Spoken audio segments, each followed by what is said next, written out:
9 दिसंबर 1946 को हिंदुस्तान की constitution assembly कायम हुई। मुस्लिम लीग ने इस बैठक का बहिष्कार किया, लेकिन 11 दिसंबर को डॉक्टर राजेंद्र प्रसाद को इसका अध्यक्ष चुना गया। कॉन्स्टिट्यूशन असेंबली में 389 सदस्य थे, जो भारत के विभाजन के बाद 299 रह गए। 22 जुलाई 1947 को कौमी परचम यानी राष्ट्रीय ध्वज को अपनाया गया और 15 अगस्त 1947 को देश को आजादी मिली। 29 अगस्त 1947 को डॉक्टर भीमराव अंबेडकर की अध्यक्षता में एक ड्राफ्टिंग कमेटी का गठन हुआ। इस कमेटी में सर सैयद मोहम्मद सादुल्ला, के एम मुंशी, अलादी कृष्ण स्वामी अय्यर, गोपाल स्वामी अयंगार, एन माधव राव, डीपी खेतान और टीटी कृष्णमाचारी जैसे मेंबर शामिल थे। 22 नवंबर 1949 को संविधान को पारित किया गया और 26 जनवरी 1950 को इसे लागू किया गया। यह प्रक्रिया पूरे 2 साल 11 महीने और 18 दिन चली। दोस्तों, जैसा कि आप सब लोग जानते हैं कि इस सीरीज में हम उन महान नेताओं की जिंदगी की कहानियां आपको मुख्तसर वीडियो में बयान कर रहे हैं, जिन्होंने हिंदुस्तान की आजादी में अहम किरदार निभाया और फिर उसके बाद हिंदुस्तान के संविधान की तामीर में भी उन्होंने जबरदस्त ताउन किया।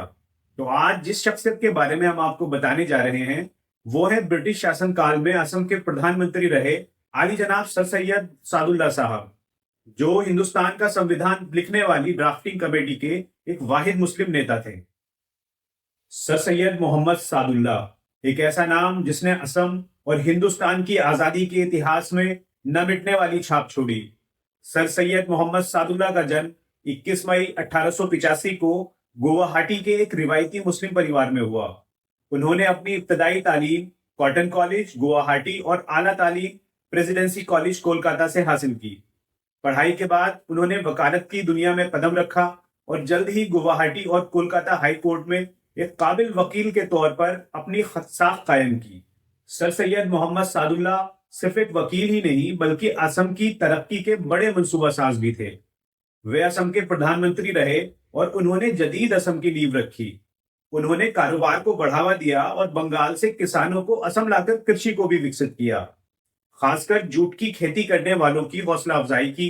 उनके मुंतकिद यानी आलोचक कहते हैं कि उन्होंने बंगाल के मुसलमानों को असम में बसाकर आबादियती तब्दीलियां यानी जनसंख्या की परिवर्तन की कोशिश की, लेकिन सादुल्ला का मकसद हमेशा असम की तरक्की ही था।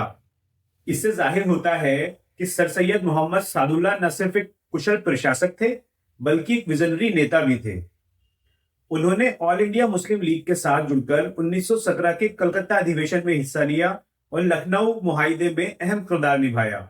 1946 में उन्होंने पाकिस्तान के मुतालबे की हिमायत की, लेकिन असम के हिंदुस्तान में बने रहने पर उन्होंने वहीं रहने का फैसला किया।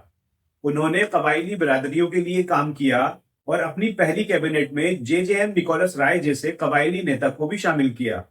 ड्राफ्टिंग कमेटी के मेंबर की शक्ल में सर सैयद मोहम्मद सादुल्ला की शिराकत हिंदुस्तानी आईन यानी संविधान को शक्ल देने में बेहद अहम रही।